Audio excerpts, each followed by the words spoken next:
اللہ الرحمن الرحیم نحمدہ ونصلی ونسلم علی رسولہ کریم رؤوف الرحیم اما بعد فاعوذ باللہ من الشیطان الرجیم بسم اللہ الرحمن الرحیم قل ان کنتم تحبون اللہ فاتبعونی یحببکم اللہ ویغفر لکم ذنوبکم ولہم غفور رحیم۔ صدق اللہ العظیم۔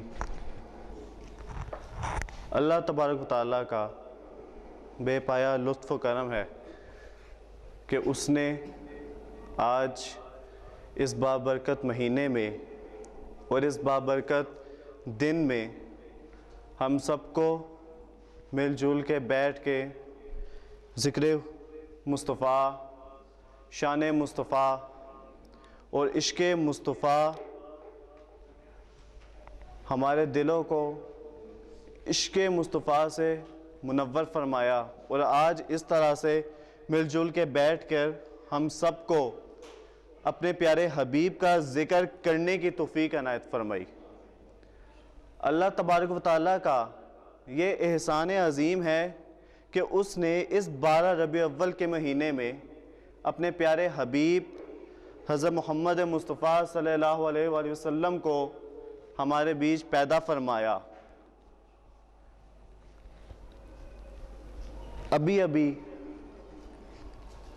جو آیت کریمہ میں نے تلاوت فرمائی ہے اس کا مفہوم ہے، اے حبیب آپ فرما دے اگر تم اللہ سے محبت کرتے ہو تو میری پیروی کرو، اللہ تم سے محبت کرے گا۔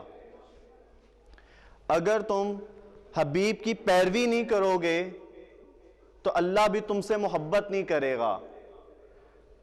اس آیت کریمہ میں اللہ رب العزت نے محبت کی شرائط بیان کرتے ہوئے اپنی شرط کا حد رکھی۔ اللہ تبارک و تعالیٰ نے اپنے پیارے حبیب حضرت محمد مصطفیٰ صلی اللہ علیہ وآلہ وسلم کو ان کا نام مبارک اپنے آیت کریمہ میں اپنے نام کے ساتھ جوڑ کے بیان فرمایا، اور اپنے پیارے حبیب کی اہمیت، ان کے رتبے کا بیان فرمایا کہ اللہ تبارک و تعالیٰ نے جو محبت کی شرط رکھی ہے اس میں اپنے محبت کی شرط میں اپنے پیارے حبیب کو اپنے ساتھ رکھا۔ یعنی اگر کوئی اللہ سے محبت کرنے کا دعویٰ کرتا ہے، اگر کوئی اللہ تبارک و تعالیٰ سے محبت کی دعویٰ کرے گا تو اللہ تبارک و تعالیٰ نے اپنی محبت کی شرط کو بیان کرتے ہوئے اپنے حبیب کے نام کو اپنے نام کے ساتھ جوڑا رکھا ہے، یعنی اپنی محبت کے ساتھ اپنے پیارے حبیب کی اطاعت اور آپ کی اہمیت جو ہے، نبی کریم صلی اللہ علیہ وسلم کی جو اہمیت ہے اس کا بھی بیان فرمایا ہے۔ اللہ تبارک و تعالیٰ نے اس آیت کریمہ میں اپنی محبت کی شرط جوڑتے ہوئے، محبت کی شرط میں سے ایک شرط کو جوڑتے ہوئے یہ فرمایا ہے کہ اگر تم میری محبت کرتے ہو، اگر مجھ سے محبت کرو گے تو اس محبت کا کوئی ثبوت بھی تو دو کہ تم مجھ سے محبت کرتے ہو۔ ایک شخص اگر کسی سے اپنی محبت کا اظہار کرے گا تو یقین ہے وہ بندہ بھی اسے اپنی محبت کا ثبوت مانگے گا۔ تو یہاں پہ اللہ رب العزت نے جب اپنی محبت کا ثبوت مانگا ہے تو اپنے حبیب کو اپنے ساتھ جوڑ لیا، اور یہ فرمایا اگر تم مجھ سے محبت کا دعویٰ کر رہے ہو تو میرے پیارے حبیب کی اطاعت کر لو، ان سے محبت کر لو۔ جب تم میرے پیارے حبیب کی اطاعت کرو گے، ان کی سنت کو اپناؤ گے، ان کے اخلاق کو اپناؤ گے تو تمہاری محبت بھی کامل ہے اور تمہارا ایمان بھی کامل ہوگا اس پر۔ اسی طرح سے اگر محبت کو محض زبان سے اقرار کیا جاتا، صرف محض زبان سے اقرار کر لیا جاتا تو یقیناً یہ بات کفار مکہ کو اتنی بری نہ گزرتی، کیونکہ محبت کی شرط میں سے یہ شرط ہے کہ اگر آپ زبان سے اقرار کر رہے ہیں تو اس کے ساتھ ساتھ آپ کو دل کی گہرائی سے بھی اس محبت کو اظہار کرنا ہوگا، اور پھر جا کے اس کو اپنی زبان سے، اپنی کلمات سے اس کو بتانا ہوگا، ظاہر کرنا ہوگا۔ اسی طرح سے محبت کے کچھ تقاضے ہیں، اگر ان تقاضوں کو ٹھیک طرح سے پورا کیا جائے، اگر ان تقاضوں کو ٹھیک معنی میں پورا کیا جائے گا تب بھی آپ کی محبت بھی کامل رہے گی، آپ کی محبت کامل رہے گی. اگر آپ ان تقاضوں کو ہی پورا نہ کر سکے تو آپ کی محبت بھی کامل نہیں ہے. مفسر کرام نے جو محبت کی شرائط ہے، تقاضے ہیں، ان کو 3 حصوں میں تقسیم کیا ہے. محبت کی شرائط کو 3 اقسام میں تقسیم کر دیا. پہلی جو اقسام ہوگی وہ ہے محبت رسول، یعنی نبی کریم صلی اللہ علیہ وآلہ وسلم سے بے پناہ محبت کرنا. اور دوسری جو اس نے شرط رکھی ہے وہ شرط ہے کہ نبی کریم صلی اللہ علیہ وسلم کا ذکر کرنا، آپ کا کثرت سے ذکر کیا جائے. اور پھر جو تیسری اس نے شرط رکھی ہے کہ کیسے بھی حالات ہو، کچھ بھی ہو، اپنے حبیب کا ان پہ بھروسہ رکھ کے صبر کرنا. اسی طرح سے آج کے اس ٹاپک میں جو میں محبت کے جو پہلا تقاضا ہے، محبت الہی، محبت رسول صلی اللہ علیہ وسلم، میں اس کا ذکر کروں گا. اس کے حوالے سے آج گفتگو کی جائے گی. حاضرین گرامی، قاعدہ ہے کہ انسان کو جس شے کے ساتھ محبت ہوگی، اس کا جس کے ساتھ کوئی تعلق ہوگا، کوئی رشتہ ہوگا، اسے محبت بھی اسی شے سے ہوگی. اس کا جس چیز کے ساتھ کوئی تعلق ہی نہیں ہے، کوئی جوڑ ہی نہیں ہے، اسے اس کے ساتھ محبت بھی نہیں ہو سکتی. ایک انسان کو، ایک شخص کو ہمیشہ اسی شخص سے، اسی چیز سے محبت ہوگی جس کے ساتھ اس کا کوئی ریلیشن شپ ہوگا. محبت بیسیکلی عربی زبان کا لفظ ہے. محبت بیسیکلی عربی زبان کا لفظ ہے. اردو میں اس کو قلبی لگاؤ بولا جاتا ہے. قلبی لگاؤ. اب تعلق جو ہے، محبت جو ہے، محبت جس طرح کی ہوگی، تعلق جس طرح کا ہوگا، محبت بھی اسی طرح کی ہوگی. اگر وہ تعلق اس دنیا سے ہے تو یہ دنیا فانی ہے، تو وہ تعلق، وہ محبت بھی فانی رہے گی. اگر وہ تعلق رسول خدا صلی اللہ علیہ وسلم سے ہے تو وہ لا فانی ہے، یعنی وہ تعلق کبھی ختم ہونے والا نہیں ہے. اس دنیا میں بھی کامیابی، آخرت میں بھی وہ لے کے کامیابی ہی اٹھے گا. ایک شخص ہے، اگر وہ اس دنیا کی کسی شے سے محبت کرے گا، کسی بھی شے سے، دنیاوی شے سے محبت کرے گا، تو ایک نہ ایک دن اس دنیا نے ختم ہونا ہے.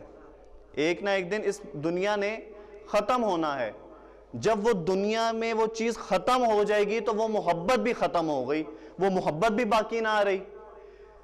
اگر وہ محبت عشق مصطفیٰ پر ہو، رسول خدا سے ہو، رسول اکرم صلی اللہ علیہ وآلہ وسلم سے ہو، تو وہ محبت اس دنیا میں بھی قائم رہے گی اور آخرت میں بھی قائم رہے گی.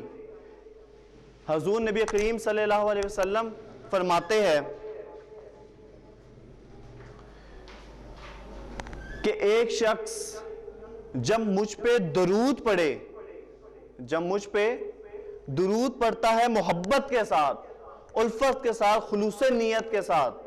درود پاک جو ہے، اس کی فضیلت ہے کہ درود پاک جو بھی پڑھے گا، جس طرح بھی پڑھے گا، اس کا قبول ہے، اس کا رد نہیں ہوتا. دنیا کی ہر عبادت، نماز ہے، روزہ ہے، کوئی بھی ہے، ہر عبادت روز قیامت ہو سکتا ہے قابل قبول نہ ہو سکتا ہے قابل قبول نہ ہو، لیکن محبت رسول میں جو درود پاک پڑھا جاتا ہے وہ قابل احترام اور قابل قبول ہے، جو روز قیامت بھی پیش کیا جائے گا. حضرت امام حسن ابن علی، جو کہ مولا علی شیر خدا کے فرزند ہے، وہ فرماتے ہیں کہ میں نے خود نبی کریم صلی اللہ علیہ وآلہ وسلم سے سنا کہ آپ صلی اللہ علیہ وآلہ وسلم نے فرمایا، ایک شخص جب مجھ پہ درود پڑھتا ہے تو اس کا درود میں خود سنتا بھی ہوں اور میں جواب بھی دیتا ہوں. اس کا درود میں خود سنتا بھی ہوں اور اس کو جواب بھی دیتا ہوں.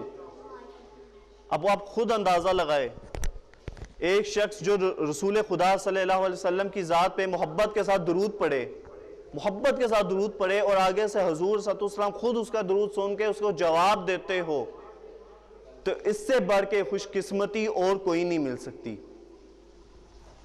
یہ تو صرف محبت کی تقاضے ہے. اب آگے اس میں محبت کی شرائط بھی آتی ہے. اب اس معاملے میں اس بات کو بھی ذہن نشین کر لیجئے، کہ محب جو ہوتا ہے اور محبوب، ان دونوں میں بڑا فرق ہے. جو محبوب ہوتا ہے، محبوب اور محب، ان دونوں میں بہت فرق ہوگا. محب جو ہوتا ہے وہ اپنے محبوب کا ذکر کرتا ہے، اپنے محبوب کو یاد کرتا ہے، جس سے وہ عشق کر رہا ہے، جس سے وہ محبت کر رہا ہے، اس کو یاد کر رہا ہے، اس کی تعریف بیان کر رہا ہے، وہ ہوگا محب. پھر جس شخص کا ذکر وہ کر رہا ہے وہ شخص محبوب کہلاتا ہے، وہ شخص محبوب کہلاتا ہے. اب محبت کی جو شرائط ہے اس کو بھی 3 حصوں میں تقسیم کیا گیا. محبت کی شرائط کو 3 حصوں میں تقسیم کیا گیا. جو اس کی پہلی شرط کہلاتی ہے وہ ذکر محبت، جسے آپ محبت کر رہے ہو اس کا کثرت سے ذکر کرنا، اس کا کثرت سے ذکر کرنا، یہ اس کی پہلی شرط کہلاتی ہے. محبت کی پہلی شرط کیا ہے؟ اس کا ذکر کرنا، جس سے آپ محبت کر رہے ہو اس کا ذکر بیان کرنا، اس کا ذکر کرتے رہنا، یہ اس کی پہلی شرط ہے. اسی طرح سے رسول اکرم صلی اللہ علیہ وسلم نے فرمایا انسان کو جس شے سے محبت ہوتی ہے، جس شے سے اسے عشق ہوتا ہے، وہ اسی کا ذکر کثرت سے کرے گا. ایک انسان کو جس شے سے محبت ہوگی، جس سے وہ عشق کرتا ہوگا، اس کا کثرت کے ساتھ ذکر کرتا رہے گا. پھر چاہے دن ہو رات ہو اس کا ذکر کرے گا، اس کا ذکر کرے گا، اس کو یاد کرتا رہے گا. یہ اس کی پہلی شرط ہوگی محبت کی. حضور نبی کریم صلی اللہ علیہ وسلم کے پاس ایک شخص آیا، اس نے آ کے کہا کہ یا رسول اللہ میں آپ سے محبت کرتا ہوں، میں آپ سے محبت کرتا ہوں. رسول اکرم صلی اللہ علیہ وسلم نے فرمایا اے شخص جو تو بول رہا ہے کیا تجھے اندازہ ہے کہ تو کیا بول رہا ہے؟ اس شخص نے کہا پھر دوبارہ کہ یا رسول اللہ میں آپ سے محبت کرتا ہوں، بے پناہ میں آپ سے محبت کرتا ہوں. آپ صلی اللہ علیہ وسلم نے پھر سے وہی جواب دیا اے شخص کیا تجھے پتا ہے کہ تو کیا بات کر رہا ہے؟ اس شخص نے تیسری دفعہ پھر جب وہی کلمات دہرائے تو رسول اکرم صلی اللہ علیہ وسلم نے فرمایا کہ اے شخص تو سن لے کہ اب تو فاقے کے لیے تیار ہو جا، کہ جو مجھ سے محبت کرے اس کے لیے آزمائش تو اترتی ہی اترتی ہے. جو مجھ سے محبت کرتا ہے اس پہ آزمائش اترتی ہے. یعنی جب آپ کسی شخص سے محبت کرتے ہیں تو یعنی اس شخص سے محبت کرے گے تو اس کی آزمائش تو آپ کو پوری کرنی ہے، اس کی آزمائش تو آپ دے گے ہی دے گے.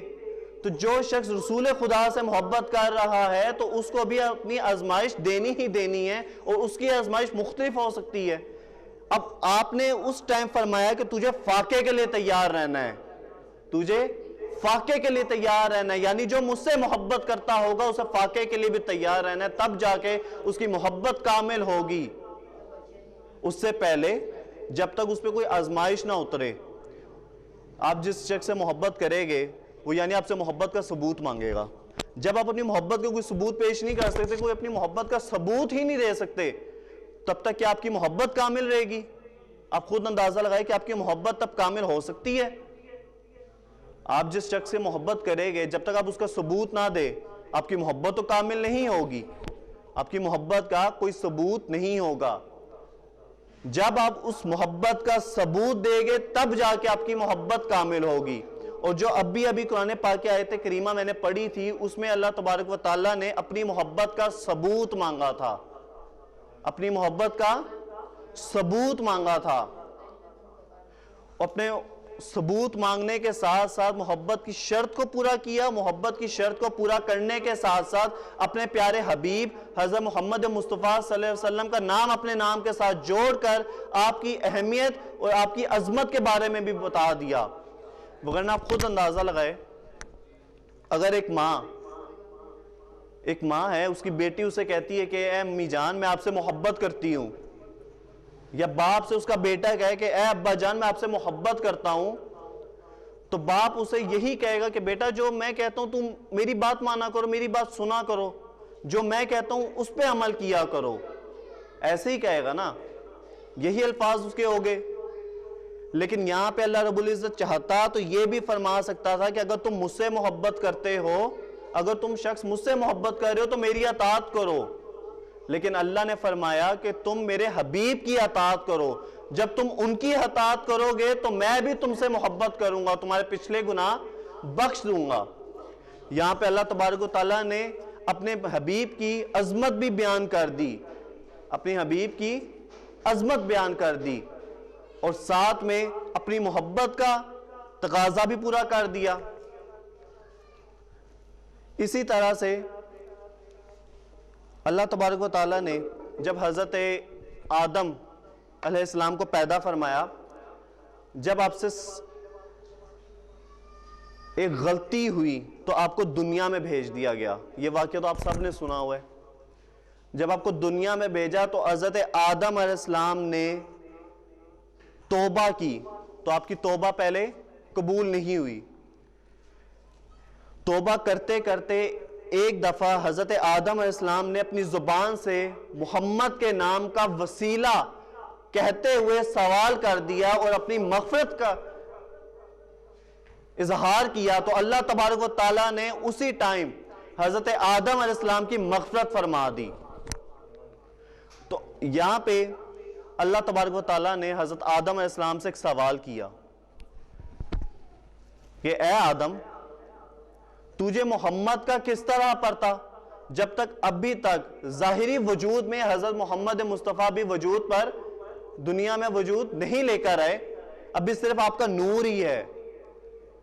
تو جب حضرت آدم سے یہ سوال اللہ نے کیا تو حضرت آدم نے جواب دیا کہ اے اللہ، جب تو میری روح میرے جسم اطہر میں پھونکنے لگا تھا تو میں نے سب سے پہلے جب سر اٹھایا تو میں نے آسمان میں تیرے نام کے ساتھ محمد کا نام جڑا دیکھا۔ جب میں نے تیرے نام کے ساتھ محمد کا نام جڑا دیکھا تو میں اسی ٹائم سمجھ گیا یہ کوئی عام شخصیت نہیں ہو سکتی جس کا نام محمد کے نام کے ساتھ جڑا ہو، یہ کوئی مخلوق میں کوئی افضل ہی انسان ہوگا، کوئی افضل ہی روح ہوگی جس کا نام محمد اللہ کے نام کے ساتھ جڑا ہوا ہے۔ تو میں نے ان کے نام کا وسیلہ پیش کرتے ہوئے تجھ سے مغفرت طلب کر لی۔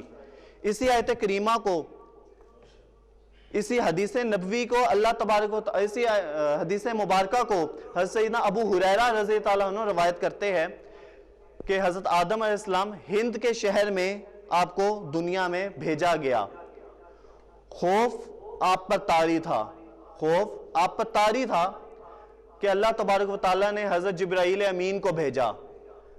جب جبرائیل امین آپ کے پاس آئے تو آپ نے جو کلمات کہے، سب سے پہلے آپ نے کہا اللہ اکبر، سب سے پہلے کہا اللہ اکبر، دوسرے پہ کہا اشہد اللہ الہ الا اللہ، دوسرے کلمے پہ کیا کہا اشہد اللہ الہ الا اللہ، تیسرے پہ آکے کہا اشہد ان محمد رسول اللہ صلی اللہ علیہ وسلم، دو بار کہا اشہد ان محمد رسول اللہ صلی اللہ علیہ وسلم۔ اب آپ خود اندازہ لگا لے اللہ تبارک و تعالیٰ نے حضور نبی کریم صلی اللہ علیہ وسلم سے کتنی محبت کا اظہار کیا کہ اپنے کلمات کے ساتھ آپ کے کلمے کو جوڑے رکھا، آپ کے کلمے، اپنے کلمے کے ساتھ آپ کے کلمے کو جوڑے رکھا۔ جب حضرت آدم علیہ السلام نے یہ کلمات سنے نا تو حضرت آدم علیہ السلام نے حضرت جبرائیل امین سے پوچھا کہ اے جبرائیل، یہ نام جو تو لے رہا ہے محمد رسول اللہ صلی اللہ علیہ وآلہ وسلم، یہ ہستی کون ہے جس کا نام تم لے رہے ہو؟ تو حضرت جبرائیل امین نے فرمایا کہ اے آدم، یہ وہ شخص ہے، یہ وہ نبی ہوگا جو تیری اولاد میں سے ہوگا، سب سے آخر میں آئے گا اور اللہ کا محبوب ترین ہوگا۔ یہ وہ شخص، یہ وہ محمد مصطفیٰ صلی اللہ علیہ وسلم کی ذات کریمہ ہے۔ اسی طرح سے جو محبت کی دوسری شرائط کی اگر میں بات کروں، دوسری شرط کی، تو دوسری شرط میں صبر آتا ہے۔ کیا چیز آتی ہے؟ صبر کرنا۔ اگر ایک شخص کسی سے محبت کرتا ہے، کسی سے بھی محبت کرے گا، آگے اس کا محبوب اسے رسپونس کرے یا نہ کرے، وہ اس پہ کیا رد عمل کرے گا؟ آپ خود سوچ سکتے ہیں کہ اس پہ وہ کیا رد عمل کرے گا۔ اگر وہ اس شخص سے بے پناہ محبت کرتا ہے تو اس پہ وہ صبر کرے گا، اس پہ وہ صبر کرے گا۔ جو محبت کی دوسری شرط کیا کہلاتی ہے؟ صبر کرنا. کسی بھی طرح کی مشکلات آئے، کچھ بھی معاملات ہو، اس پر صبر کے ساتھ چلنا، صبر تحمل سے عمل کرنا، یہ اس کی دوسری شرط کہلاتی ہے. غریبی میں نبی کریم صلی اللہ علیہ وسلم نے بھی زندگی گزاری. اس بات کو ہم اچھی طرح جانتے ہیں. آپ کے اگر اخلاق کو پڑھا جائے، آپ کی اگر سیرت کو پڑھا جائے، تو آپ صلی اللہ علیہ وسلم نے غریبی میں اپنی زندگی بسر کی، لیکن کبھی اپنی زبان پہ کوئی شکوہ نہ کیا. ابھی جو پیچھے حدیث میں نے بھی بیان کی تھی ایک صحابی رسول کی، جس نے کہا تھا کہ یا رسول اللہ میں آپ سے محبت کرتا ہوں، تو آپ نے اس کو فرمایا تھا کہ تو مجھ سے محبت کرتا ہے تو فاقے کے لیے تیار ہو جا. تیری محبت کامل ہوگی تو فاقے کے لیے تیار ہو جا، تو صبر کر. یہ محبت کی دوسری شرط کہلائی. کون سی شرط؟ دوسری شرط. اسی طرح سے محبت کی جو تیسری شرط کہلاتی ہے وہ یہ ہے کہ جب ایک انسان، ایک شخص جس شخص سے محبت کرتا ہے، جس شخص سے محبت کرے گا، تو وہ اس شخص کے علاوہ کسی اور شخص کی طرف نظر اٹھا کر بھی نہیں دیکھے گا. ایسا ہی ہے. تیسری شرطوں 3 شرائط پہ مشتمل ہے نا محبت. پہلی جو شرط میں نے بیان کی تھی وہ ذکر کرنا تھا، محبت سے ذکر کرنا تھا، اپنے پیارے حبیب کا ذکر کرتے رہنا تھا. اور دوسری شرط جو میں نے بیان کی تھی وہ کیا تھی؟ آپ سب کو یاد ہے؟ وہ جو دوسری شرط تھی وہ آزمائش پہ صبر کرنا. کون سی شرط تھی؟ آزمائش پہ صبر کرنا. اور جو تیسری شرط تھی اب وہ یہ ہے کہ جب آپ ایک محبوب جس شخص سے آپ محبت کرتے ہیں، جب آپ اس کو دیکھ لے تو اس کے علاوہ کسی اور پہ آپ کی نظر نہ اٹھے، تب جا کے تیسری شرط بھی آپ کی مکمل ہوتی ہے. آپ ایک محبت کا دعویٰ کر رہے ہیں کسی سے بھی آپ محبت کا دعویٰ کر رہے ہیں، تو آپ کو جس شخص سے محبت ہوگی، آپ اس سے بے پناہ محبت کرتے ہوگے، تو اس شخص کے علاوہ کسی اور کی طرف دیکھنا آپ کو گوارا نہیں. جو محبوب ہے جسے آپ محبت کر رہے ہیں، کیا وہ اس چیز کو قبول کرے گا کہ اس کا محب کسی اور کی طرف دیکھتا ہو؟ آپ خود اندازہ لگا لیں. نہیں کرے گا. وہ اس چیز کو وہ پسند نہیں کرے گا. یہی محبت کی تیسری شرائط، یہ محبت کی تیسری شرائط ہے کہ جس شخص سے آپ محبت کر رہے ہیں صرف اسی کی طرف دیکھے، اسی کو جانے. جب آپ رسول خدا سے محبت کر رہے ہیں تو آپ کو دنیاوی محبت کو اپنے دل سے نکالنا ہے، پھر ہی جا کے آپ کی رسول خدا سے محبت کامل ہے. جب آپ کا آپ کے نفس پہ کنٹرول نہیں، جب آپ کا آپ کے نفس پہ کنٹرول نہیں، تو آپ کی رسول خدا سے محبت کس طرح کامل ہوگی؟ کیونکہ نفس تو ہمیں مختلف چیزوں کی طرف لے کے جاتا ہے، مائل کرے گا، مختلف چیزوں کی طرف مائل کرے گا نا. تو وہ محبت کامل نہیں کہلائے گی، وہ محبت کامل نہیں ہوگی. اسی طرح سے اللہ تبارک و تعالیٰ نے ہمیشہ اپنی محبت کے ساتھ ساتھ اپنے پیارے حبیب حضرت محمد مصطفیٰ صلی اللہ علیہ وآلہ وسلم کو بھی اپنی محبت کے ساتھ شامل کیا. یہ محبت کی تیسری شرائط ہے. محبت کے تقاضے 3 کہلاتے ہیں. تقاضے بھی 3 اور شرائط بھی 3. تقاضوں میں کیا تھا؟ محبت رسول. سب سے پہلے رسول خدا سے محبت کرنا، رسول خدا سے محبت کرنا. دوسری شرط کہلائی تھی اطاعت کرنا، رسول خدا کی حکم کی اطاعت کرنا. تیسری شرط کہلائی تھی کہ صبر کرنا. جس بھی حالات میں ہیں تو عشق مصطفیٰ کا جو چراغ آپ کے دلوں میں روشن ہوگا اس سے صبر کرنا، جس طرح کے حالات ہو. یہ تقاضے تھے. اب جب شرائط کی بات آئی تو اس میں سب سے پہلے جو ذکر کیا گیا تھا، ذکر کرتے رہنا اپنے پیارے حبیب کا، کثرت سے ذکر کرنا. اور کثرت سے ذکر کرنے کا اس سے بہترین تحفہ کوئی نہیں کہ نبی کریم صلی اللہ علیہ وسلم کی ذات پہ درود پاک پڑھنا. حضرت سیدنا ابو ہریرہ رضی اللہ عنہ روایت کرتے ہیں کہ رسول خدا صلی اللہ علیہ وسلم نے فرمایا کہ جب ایک شخص مجھ پہ درود پڑھتا ہے تو میری روح جو ہے وہ میرے جسم اطہر پہ واپس لٹا دی گئی ہے. تو میں خود محمد اس کا درود سن بھی لیتا ہوں اور اس کو جواب بھی عطا کرتا ہوں. یہ محبت کی پہلی شرط، کثرت سے ذکر کرنا اپنے محبوب کا۔ جو دوسری شرط کہلائی تھی وہ تھی آزمائش پہ صبر کر لینا، آزمائش پر صبر کر لینا۔ اور جو تیسری شرط تھی اپنے محبوب کے علاوہ کسی اور کی طرف نظر اٹھا کے نہ دیکھنا۔ یہ تین شرائط جب پوری ہو تب جا کے آپ کی محبت، آپ کی جو محبت ہے رسول خدا سے وہ کامل ہوگی۔ اسی طرح سے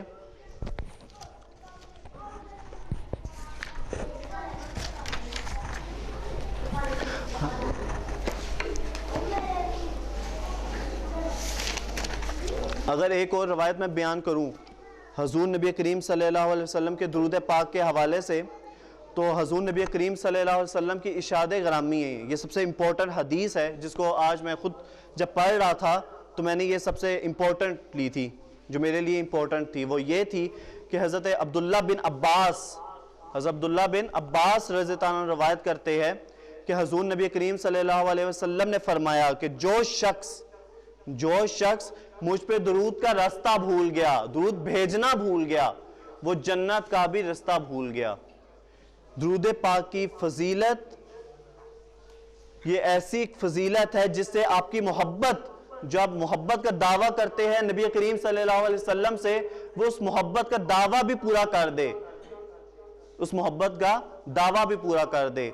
کل الحمدللہ ہم مینار پاکستان میں گیا ہوا تھا، 11 اور 12 کی شب میں مینار پاکستان شیخ الاسلام ڈاکٹر محمد طیب خان صاحب کا خطاب تھا۔ اس میں آپ شیخ الاسلام نے ایک پیاری حدیث بیان کی آپ کے رویے کے حوالے سے، نبی کریم صلی اللہ علیہ وسلم کے رویے کے حوالے سے۔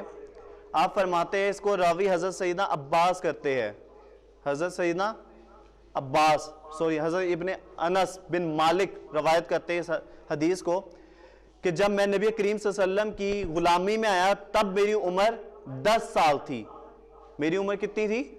10 سال، ٹھیک ہے۔ 20 سال کی عمر میں جب ان کی 20 سال کی عمر تھی تب جا کے نبی کریم صلی اللہ علیہ وسلم کا وصال ہوا۔ آپ فرماتے ہیں، حضرت انس بن مالک روایت کرتے ہیں کہ ایک دفعہ حضور نبی کریم صلی اللہ علیہ وسلم نے مجھے کسی کام سے بھیجا، تب میری عمر 11 یا 10 کے قریب تھی، مجھے کسی کام سے بھیجا، چھوٹی عمر میں تھا۔ تو میں جب گیا تو میں بچوں کو دیکھا کہ بچے کھیل رہے تھے، تو میں بھی ان کے ساتھ کھیل کود میں رکھ گیا۔ مجھے کافی ٹائم ہو گیا کہ میں ان کے ساتھ کھیلتا رہا اور مجھے یاد نہ رہا کہ نبی کریم صلی اللہ علیہ وسلم نے مجھے ایک کام سے بھیجا۔ آپ غلام تھے، اس دور میں غلاموں کی جو حیثیت تھی وہ آپ بخوبی اس بات سے خبر ہے، آپ کو علم ہے اس بات کا۔ تو حضرت انس بن مالک روایت کرتے ہیں، جب میں اپنے ان دوستوں کے ساتھ کھیل کود میں لگ گیا تو کافی ٹائم ہو گیا، مجھے نبی کریم صلی اللہ علیہ وسلم کا جو فرمان تھا وہ یاد نہیں رہا، وہ کام یاد نہیں رہا۔ تو آپ صلی اللہ علیہ وسلم پیچھے آ گئے، غالباً حضرت ابن انس کو ڈھونڈتے ہوئے آپ پیچھے آئے۔ جیسے ہی آپ آئے، آپ نے دیکھا حضرت انس کھیل رہے ہیں، تو آپ مسکراتے ہوئے حضرت انس کے پیچھے بیک سائڈ پہ گئے اور آپ نے ان کے کندھوں کو پکڑ لیا پیار سے۔ جیسے ہی آپ نے پکڑا تو حضرت انس نے دیکھا حضور نبی کریم صلی اللہ علیہ وسلم کو دیکھا، اور یہ حدیث نبی کریم صلی اللہ علیہ وسلم کے رویے کے متعلق ہے کہ آپ صلی اللہ علیہ وسلم کا اپنے غلاموں کے ساتھ رویہ کس طرح کا تھا، آپ کا اخلاق اپنے غلاموں کے ساتھ، مخلوق کے ساتھ کس طرح کا تھا۔ تو اس حدیث کو امام حضرت انس رضی اللہ عنہ روایت کر رہے ہیں کہ جب حضور نبی کریم صلی اللہ علیہ وسلم نے میرے کندھوں کو پکڑا تو میں ڈر گیا کہ مجھے وہ کام یاد نہیں رہا جو مجھے اس کام سے بھیجا گیا۔ تو جب آپ پیچھے مڑے، آپ نے پیچھے مڑ کے دیکھا تو حضور نبی کریم صلی اللہ علیہ وسلم مسکرا رہے ہیں، ان کو دیکھ کر، حضرت انس کو دیکھ کر مسکرا رہے ہیں۔ جب حضرت انس نے یہ چیز دیکھی تو حضرت انس فرماتے ہیں کہ میرا دل تھوڑا ہلکا ہو گیا، مطلب ایک خوف طاری تھا، وہ خوف نہ رہا۔ جب حضور نبی کریم صلی اللہ علیہ وسلم نے مجھ سے پوچھا کہ اے انس، تجھے میں نے جس کام سے بھیجا تھا کیا وہ کام تو نے کر دیا؟ حضرت انس نے فرمایا، یا رسول اللہ میں بھول گیا، مجھے یاد نہیں رہا، میں کھیل کود میں لگ گیا، مجھے یاد نہیں رہا۔ تو نبی کریم صلی اللہ علیہ وسلم ان کے اس جواب سے مسکرا پڑے۔ آپ حضرت انس کے اپنے غلام کے اس جواب سے مسکرا پڑے، مسکرا کے آپ نے جواب دیا کہ اے انس تجھے جس کام سے بھیجا تھا پہلے وہ تو کر لیتا، اور آپ نے انہیں کچھ نہ کہا، مسکراتے ہوئے آپ آگے چلے گئے۔ اس حدیث کو حضرت انس نے روایت کی ہے۔